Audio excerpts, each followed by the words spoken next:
সরকারে তো আলম খাতামুন নবী মুহাম্মদ মুস্তাফা মুহাম্মদ মুজতবা সরকারে তো আলম আখিরি জামানার নবী সাইয়্যিদুল মুরসালিন ইমামুল মুরসালিন খাতামুল আম্বিয়িন আখিরি জামানার নবী এতিম নবী দুনিয়াতে পদার্পণ করেছেন, দুনিয়াতে আগমন করেছেন রবিউল আউয়াল মাসের 12 তারিখ সোমবার দিন। আল্লাহর নবী সাল্লাল্লাহু আলাইহি ওয়াসাল্লাম দুনিয়াতে আগমন করছেন 12 রবিউল আউয়াল সোমবার দিন দুনিয়াতে আসছেন। আল্লাহর নবী সাল্লাল্লাহু আলাইহি ওয়াসাল্লাম যখন মায়ের গর্ভে আসছেন, মায়ের গর্ভে আসার সাথে সাথে আল্লাহ পাক রব্বুল আলামিন দুনিয়ার মুখ ঘুরায় দিলেন। যেই নবী জন্ম না হইলে আল্লাহ পাক রব্বুল আলামিন আসমান জমিন কুল কায়নাত তারকারাজি সূর্য চাঁদ চন্দ্র প্রথম আসমান দ্বিতীয় আসমান তৃতীয় আসমান চতুর্থ পঞ্চম ষষ্ঠম সপ্তম আসমান আরশ কুরসি লৌহ কলম জান্নাত জাহান্নাম আল্লাহ পাক রব্বুল আলামিন কিছুই বানাইতেন না। এই নবীকে বানাইছেন তো দুনিয়াটারে সাজাইলেন। এই নবী যদি না হইতো তাহলে দুনিয়াটাও হইতো না। আল্লাহ বান্দা একটা বার চিন্তা করে দেখো, যেই নবী না হইলে দুনিয়া হইতো না। নবী যখন গর্ভে আসলেন, আমেনা গর্ভে আসলেন, যে দিকটায় যায় আমেনা সেই দিকটায় শুভ্রানে বেশ কম্বরের গ্রাম ছিটা যায়। রাস্তায় বের হলে কূপে পানি আনতে যায়। আল্লাহর নবী পেটে গর্ভে আমেনার গর্ভে কূপের পানি নিচের থেকে উঠা যায়। কষ্টদার বিষয়গুলা সামনের থেকে দূরে সরে যায়। আব্দুল মুত্তালিব রাস্তা দিয়ে হাঁটে আর মানুষেরা বলাবলি করে, তোমার তো ছেলে নাই, ছেলের বউ হইল বিধবা, তো বিধবাদের জন্য তো মেশক আম্বরের গান ব্যবহার করা যায় নাই, তো তোমার ছেলের বউরে তুমি একটু নিষেধ করে দিও। শাশুড়িরা একই কথা বলে, শ্বশুর কেউ একই কথা বলে। আরে আব্দুল্লাহ নাই, আব্দুল্লাহর স্ত্রী এগুলা কি ব্যবহার করে কি শুরু করছে। রাস্তায় যায়, বাজারে বন্দরে, মদিনার অলিগলিতে, মক্কার অলিগলিতে, সবাই শুধু কুরাইশ বংশের সর্দার, সবাই একই কথা বলে, কি ব্যাপার আপনার ছেলের ও এরকম কাজ করে, এত মেশক আম্বর ব্যবহার করে, এটা তো জায়েজ নাই। তখনকার জমানায় বিধবা যারা তাদের জন্য সুগন্ধি ব্যবহার করা হারাম ছিল, জায়েজ ছিল না, হারাম ছিল না, জায়েজ ছিল। দুজন শ্বশুর শাশুড়ি দুজন পরামর্শের ভিতরে বসছে, আহারে কিভাবে নিষেধ করা যায়। এক নাম্বার হলো নিষেধ করার কিভাবে করব। এক তো ছেলে নাই, আর একটা হলো গর্ভের সন্তান আসছে, সন্তানের বাবা নাই, বিধবা মহিলা, আমার তো গর্ভের সন্তান মনে বড় কষ্ট পাবে। এই জন্য আব্দুল মুত্তালিব চিন্তা করে দেখলো কি করা যায়, কি করা যায়। দুইজন পরামর্শের ভিতরে বসলো, আরে কি করব কি করব। এবার শাশুড়ি শ্বশুর দুজনের পরামর্শ করে, আরে কালকে যখন আমি, শাশুড়ি বলতেছে, কালকে যখন আমি গোসলখানায় ঢুকলাম দেখি মেশক আম্বরের গ্রাম দ্বারা মুখরিত হয়ে গেছে, মেশক আম্বরের গ্রাম দ্বারা গোসলখানাটা ভরপুর হয়ে গেছে। সকালবেলা যায় বলতেছে, মা রে আমেনা একটা কথা বলবার চাই। কথাটা হলো, তুমি যে মেশক আম্বর ব্যবহার করো, গ্রাম ব্যবহার করো, সকল এলাকার সবাই, মক্কার সমস্ত অলি গলিতে একই কথা, কেন তুমি মেশক আম্বরের গ্রাম ব্যবহার করো, গ্রামযুক্ত কেন তুমি গ্রাম ব্যবহার করো। আমেনা ডাক দিয়া বলে, মা ও বাবা, আমি মেশক আম্বর না, আমি কোনো গ্রাম ব্যবহার করি না। আমেনার সাথে সাথে থুতু নিক্ষেপ করলেন। থুতু নিক্ষেপ করার সাথে সাথে থুতু থেকে এমন গ্রান আসতেছে, মেশক আম্বরের গ্রান, সুবহানাল্লাহি ওয়া বিহামদিহি, মেশক আম্বরের গ্রান শুরু হয়ে গেছে। আমেনা ডাক দিয়া বলে, মা ও বাবা, এটা আমার কোনো কেরামতি নয়, আমার ভিতরে যেটা আছে সেটার কেরামতি। নবীজি যেদিন গর্ভে আসছেন সেদিন থেকে, যেদিন গর্ভে আসছেন সেদিন 12 জন রাসূল আমার আয়েশা সালাম করছে, ওগো মা, মা এটা আমার কোনো কেরামতি নয়, আমার গর্ভে যা আছে তার কেরামতি। সুবহানাল্লাহ।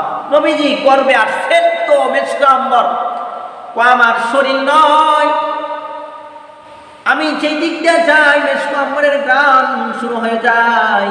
শুধু তাই নয়, আমি রাস্তা দিয়া যাই, রাস্তার নিচে মাটি, শক্ত মাটি নরম হয়ে যায়।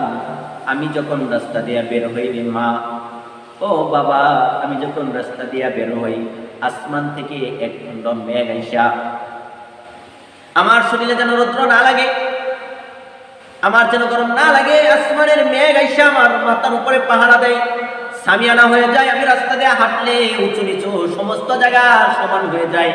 শুধু তাই নয়, নরম তুলার মতো হয়ে যায়। মা মা, এটা আমার গর্বের কারামতি, আমার কোনো কারামতি না।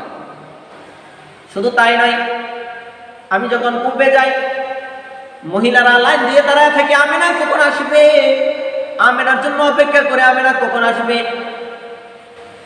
মা, আমি যখন কূপের পাড়ে যাই, আমি যাওয়ার সাথে সাথে নিচের দিকে পানি উঠা কূপের উপরে উঠা ভরপুর হয়ে থাকে, পানি আনতে কষ্ট হয় না।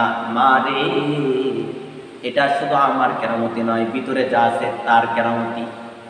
ও মা, আমি কোনো মেসকাম্বর বা কোনো গ্রান ব্যবহার করি না। শুধু তাই নয়, এই সন্তান যখন গর্ভে আসছে, গর্ভে আসার সাথে সাথে চারজন মহিলা, জাহেদা, আবেদা, জাকিরি, চারজন মহিলা আমাকে আইসা ফুলের তোড়া পরায় গেছে, ফুলের মালা পরায় গেছে, মারহাবা মারহাবা বলে গেছে। আখিরি জামানার নবী বুঝিয়ে আইসা পড়ছে। মা, এটা আমার কোনো কেরামতি নাই, ভিতরে যা আছে তার কেরামতি।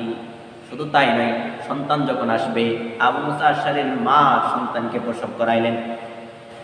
আমার আপনার নবী আখিরি জামানার নবী সরকারে দু আলমকে প্রসব করাইলেন। আবু মুসা আশআরীর মা বলে, আমি কত সন্তান দুনিয়াতে প্রসব আমার হাত ধরে আসছে, তো এমন সন্তান আমি কোনোদিন দেখি নাই। আয়েশা সেজদায় পড়ে গেছে, কি জানি বলছে, আমি জানি না, এমন সন্তান তো আমি আর দেখি নাই। এই নবীটারে কিভাবে কষ্ট দাও রে মুসলমান। নবীজি আসছে, দুনিয়াতে আসছে, আয়েশা সেজদায় পড়ে গেছে, তাই বলতেছে এমন সন্তান আর আমি কোনদিন দেখি নাই। শাহাদাত আঙ্গুল উপরের দিকে উঠাইয়া কি যেন বলতেছে, কেমন সন্তান তাহলে, যারে সৃষ্টি না করা হলে কুল কায়নাত কোনো কিছু সৃষ্টি হতো না। আস্তে আস্তে হাঁটি হাঁটি পা করে সন্তান বড় হইতেছে। আমি না চিন্তা করে কান্না করে, আরে সন্তান তো বড় হইতেছে, কে খেলনা এনে দিবে। মনে বড় ব্যথা, সন্তানের বাবা থাকলে তো খেলনা এনে দিত রে, আজকে আমার সন্তানকে খেলনা এনে দিবে। কেমন যেন আল্লাহ পাক রব্বুল আলামিন আমেনার কানে কানে বলতেছে, আমেনা রে, সন্তানের বাবা থাকলে কি আর খেলনা এনে দিত, মাটির কোনো কিছু এনে দিত, কোন প্লাস্টিকের কোন একটা রাবারের একটা কোনো কিছু এনে দিত। বড় হতে দে, বড় হতে দেরি হবে না, সন্তান তোর হতে পারে বন্ধু, কিন্তু আমার। কেমন যেন আল্লাহ কানে কানে বলতেছে, সন্তান তোর হতে পারে হবে না, কিন্তু আমার তো বন্ধু, আমার তো হাবিব, আমার বন্ধু, শুধু বড় হতে দে রে আমি না। আমি আসমান থেকে তারকা, আসমান থেকে চাঁদ আমি তোর সন্তানের খেলনা বানায়া পাঠিয়ে দিব। কিতাবের ভিতরে পাওয়া যায় আল্লাহর নবী সাল্লাল্লাহু আলাইহি ওয়াসাল্লাম ছোট মাসুম বাচ্চা রাত্রে শুয়া রইছে, হাত নাড়াই পা নাড়াই, হাত নাড়াই। ছোট বাচ্চাদের কালচার হলো হাত নাড়াই পা নাড়াই। আল্লাহ পাক রব্বুল আলামিন আসমান থেকে চাঁদ পাঠিয়ে দিলেন। হাত যেদিকে নাড়াই, চাঁদ সেদিকে ডান্স করতে থাকে, পা যেদিকে নাড়াই সেদিকে চাঁদ ডান্স করতে থাকে। কেমন যেন আল্লাহ কানে কানে বলে দিছিল, এই সন্তানের বাপ থাকলে আর কি নিয়ে আসতো, আবার প্লাস্টিকের সিলভারে এই সাধারণ বিষয় তো নিয়ে আসতো। আমি আসমান থেকে চাঁদ পাঠায় দিব এই বাচ্চার খেলানোর জন্য। সুবহানাল্লাহি ওয়া বিহামদিহি। আবার সন্তান যখন হাঁটি হাঁটি হাঁটি হাঁটি বড় হইতেছে, এবার আমেনা মনে বড় ব্যথা কষ্ট, কান্না করতেছে আর বলতেছে, আরে এই সন্তানের বাবা যদি জীবিত থাকতো, সন্তানটাকে হাতে ধইরা ঘুরতে নিয়ে যাইতো। কেমন যেন আল্লাহ পাক রব্বুল আলামিন আমেনার কানে কানে আয়েশা বলতেছে, আমেনা রে, সন্তান বড় হতে দে। এই সন্তানের বাবা আব্দুল্লাহ যদি জীবিত থাকতো, তাহলে এই সন্তানকে উকাজ মাসান মদিনার মক্কার বাজারগুলাতে নিয়ে যায়, তলি গলিতে ঘুরাইতো। এই সন্তানটাকে বড় হতে দে রে আমেনা, সন্তান বড় হোক, আমি নিজে। সুবহানাল্লাযী আসরা বিআবদিহি লাইলাম মিনাল মাসজিদিল হারাম ইলাল মাসজিদিল আকসাল্লাযী বারাকনা হাওলাহু। কেমন যেন আল্লাহ পাক রব্বুল আলামিন ডাক দিয়া কানে কানে বলে, আমেনা, সন্তানটাকে বড় হতে দে, সন্তান বড় হোক, আমি এই সন্তানের হাতে ধইরা আমি মসজিদে আকসা পর্যন্ত তার হাতে ধরে নিয়ে যাব, সেখান থেকে বাইতুল মুকাদ্দাস, আমি সেখান থেকে বাইতুল মামুর, জান্নাত 1 number 2 number 3 number 4 number 5 number 6 number 7 number আসমান ঘুরাইয়া আল্লাহ পাক রব্বুল আলামিন কানে কানে বলে দিলেন, ও আমেনা, সন্তানটাকে বড় হতে দে।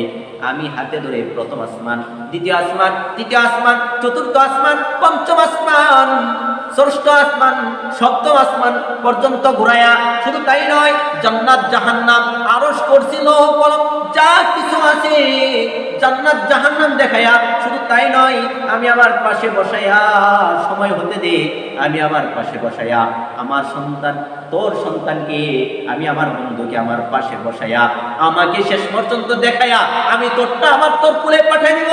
এই সন্তান যদি জীবিত থাকতো তাহলে